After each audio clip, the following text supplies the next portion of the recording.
Hey guys, welcome to Marathon Sport Fishing. Captain Matt is your host today here again. We're doing a little lobstering. Here, on today's episode, I was planning going offshore lobstering, but the wind's blowing 15 to 20 knots, so I changed my plan. So I'm going to run around the south side of Marathon here, kind of work my way up into the bay, north of Marathon, and work the area from the 7 Mile Bridge basically all the way across. There's a lot of structure up here for lobster, a lot of good areas. So you just got to put a little ground pound in to try to find some. Hopefully you have a great day and catch enough lobster for dinner. Again, thank you for tuning in and welcome aboard. So as you can see, it's a little dicey out. I'm actually back in the bay. A little snotty. Dive flags are just whipping. We're going to do a little lobstering. I just jumped one hole. I found about 5 of them in, and I did not have the GoPro on. So we're diving the next set of holes right here. Got the gear all strewed out all over the boat. We do have one live lobster from the last dive. We'll see if we can add to it. Okay guys, here we go. I'm underwater. I've seen my first lobster. Kind of pointing at where he is. See just the tips of the antennas coming out the holes. I'm never looking for a whole lobster. You always got to be kind of looking for like just the tips of their antennas. So here I get him out, tickle him out of the hole, wrap him up in the net, and I've got to measure him quick just to see if he's legal size or not. Just be really careful with them when I do get them in the net. I don't want to break their legs off, break their antennas off. They kind of grab in and get tangled up once in a while. But if you're just take an extra second, this guy's a little short here. But if you take an extra second, you know, you don't injure the lobsters, you're getting them out of there. And away he goes. He's kind of squaring up with me here. As I start cruising along again, I got another one in a little hole right next to me. I've seen the antennas again. So you take the tickle stick and slide it underneath him. This was a little bit bigger lobster. He took off right out of that hole. You got to be prepared for that, especially when you're back in the bay because there's a lot of grass nearby as well, and they'll take off and get into the grass, and you will not be able to find them again. So in the spot I'm in, there's lots of little holes, and there's this big tabletop thing here. Very rare I actually caught them underneath the tabletop. They definitely prefer the small holes.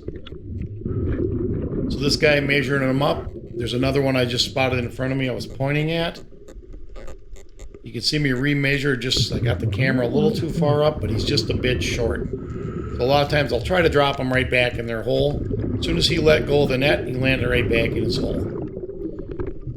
Here you can see when I'm in the bay, there's a very spot-specific areas. So I carry a float on the line, and that's that yellow line up in front of me here. This guy was right next to where I dropped my float. Looks like a decent sized lobster. Again, when they come out of those small holes, they come out of there pretty quick. If he was just a little bit short, let him go, and he takes off and gets underneath that tabletop. As I swim over to investigate it, I see a whole bunch of tentacles on those little coral heads I'm pointing to there. I think there ended up being eight lobsters underneath those 2 coral heads. I see 6. I know there's another one that comes out later. I think there was a total of 8 of them underneath there. The one that I just let go, he shot underneath here, and he's the lobster on the right, and you can see there's a bigger one than he is on the left. So I'm going to get the big one out here. Again, when you're using the tickle stick, you want to use it gentle on the lobster. Just kind of push them out. You always want to drop that stick over the net where it pinches that lobster in the sack of the net, I would call it. That way they can't get out. If you just hold the net out, they can get out as fast as you get them in there. It's amazing how quick they can do that. This guy is a big lobster. I'm grabbing him right across the back. He's, no question, I didn't even have to measure him, so he was a nice lobster. So what I'm doing is I see all the lobsters out on the other 2 coral heads. I'm checking here. There's a giant stone crab underneath there I'm pointing at right there. You can see it move. The thing was just huge. So as I'm approaching the other lobsters, you got to be kind of careful how you attack them in this situation. If you pull one out right away and you get in the middle of the rest of them, a lot of times they'll come out and they'll take off. So I kind of bumped him. He went out away from the rest of the lobsters. And you'll notice here all of a sudden, once I grab him, I've picked up off the bottom and backed away from him a little bit. And I'm constantly watching the other lobsters, to make sure they're not coming out and taking off.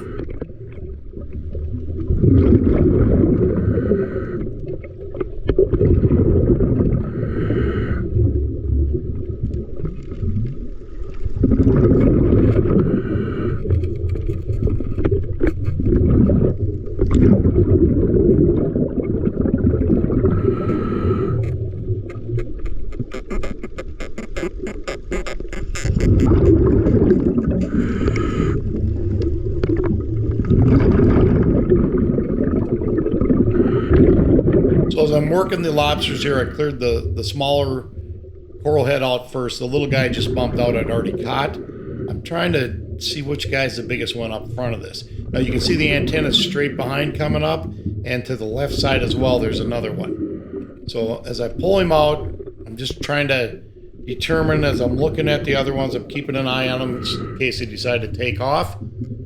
Measure this guy.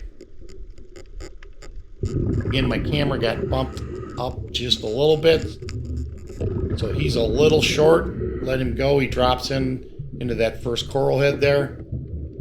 So as I'm sorting through them, the end of the tickle stick's about 3.5 inches long. So if I can get up close to him and hold the tickle stick next to the caprius, I can usually tell, in like this type of situation, if they're big enough or not. So the front three did not look big enough. And as you can see, as they come out, they're a little smaller. I'm after that big guy, the second one out here. Now this is a pretty big lobster. Definitely know he's legal limit there.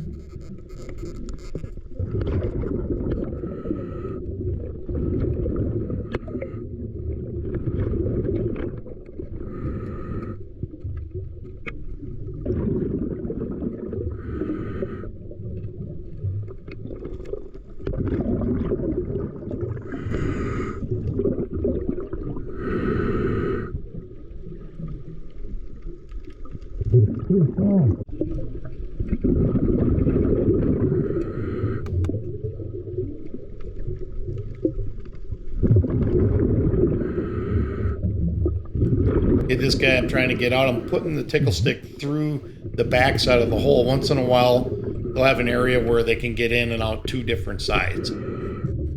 He's looking a little small, but since I got him in the net, I'm going to give him a quick measure. A lot of the ones that were short were less than 1/8 of an inch. They were a couple millimeters off the gauge. And a big thing when it comes to your gauges, the gauge I've got there is a headhunter gauge. If you have the standard gauges you get with your lobster equipment, you're going to want to measure them. Most of them I've looked at are about 1/8 inch long. So you definitely want to measure your gauges before you go out lobster.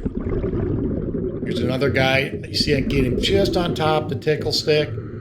I'm looking at him thinking he's probably a little small, so I gently set him up on top. You can see me measure him there. Yep, he's a little bit short. Give him a second to get himself out of the net, but he was a little short, but I could just tell by the tickle stick length. As I turn and look to my right, I see a couple holes with 2 more lobsters in it.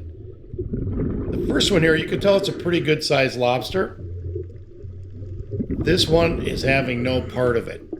If you run into a female that's carrying eggs, they'll do what this particular lobster did. They'll shoot back in their hole and they will not come out. They'll really fight you not to come out of the hole. 99% of the time, it's a female holding eggs. Like this guy just kind of pops out. But I found the females, when they got the eggs, they will do that. They'll hang up in a hole. So if I got one that's doing that, I won't keep pushing it. I'll just keep working my way on and move on looking for some more lobster.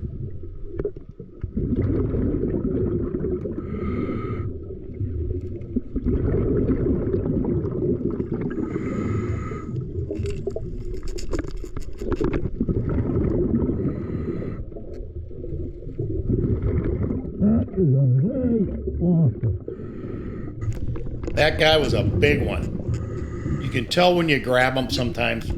He's probably 2.5 to 3 inches. He's 2.5 inches wide. Had to get my bag untangled there to get him in there. That was a real nice lobster. Again, the males like this, probably a male, when they come out and kind of square up with you, generally the males will do that. Typically the females will not.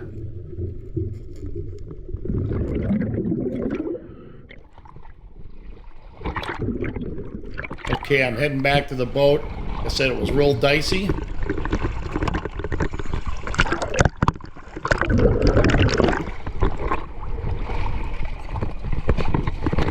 The last 2 lobsters were right under the boat. That was awesome.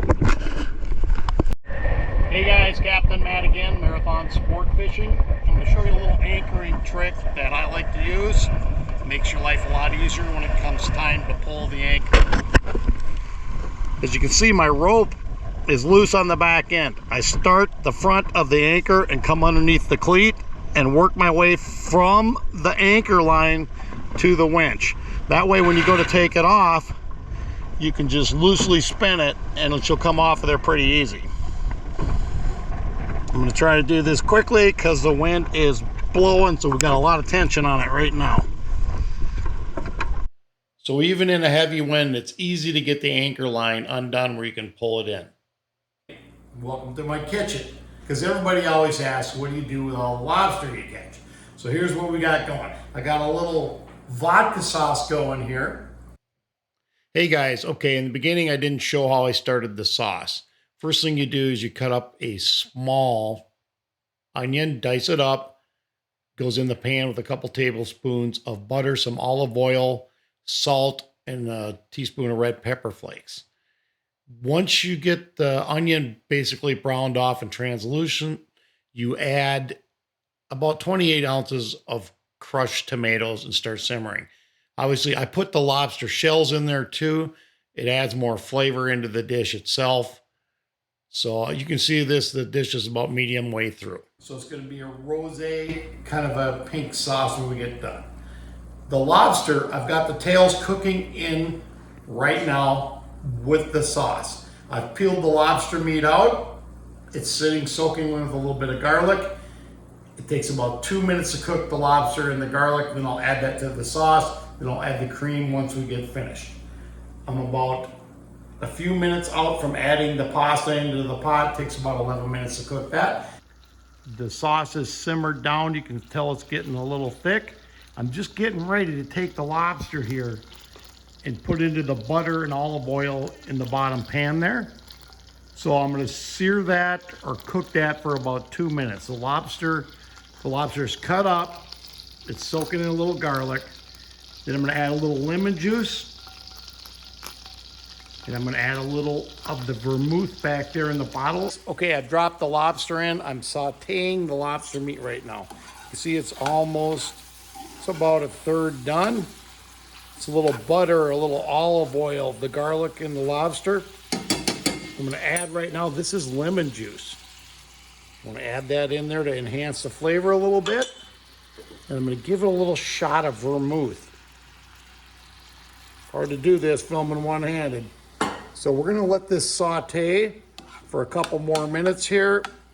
Let all the flavors meld together. I'm going to add the lobster into the sauce. I pulled the pasta, drained it. I'm just ready to add the cream to the sauce. As you can see, the lobster is in with the sauce now. So we're going to add the cream, and this just takes a couple minutes to heat up and cook off. So a little hint as I'm making pasta,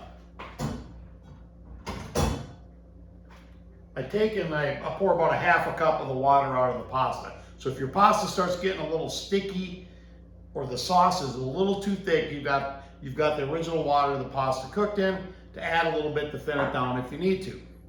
So in about a minute and a half, 2 minutes, the sauce will heat through and we will show you how it plates up. Here's the finished product. We got a little salad.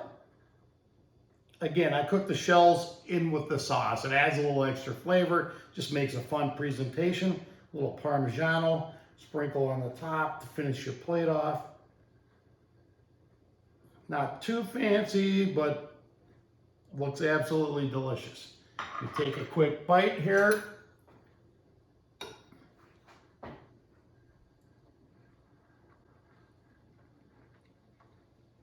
Yep, that's absolutely fantastic.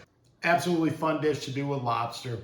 Takes about 30 minutes if you're really cooking on it. If you want to take your time, takes up to an hour. Hey guys, Captain Matt. Thank you for coming aboard on today's episode. I do have a link below for the pasta sauce for today's recipe, and looking forward to seeing you again on another edition of Tales from the Cleaning Station.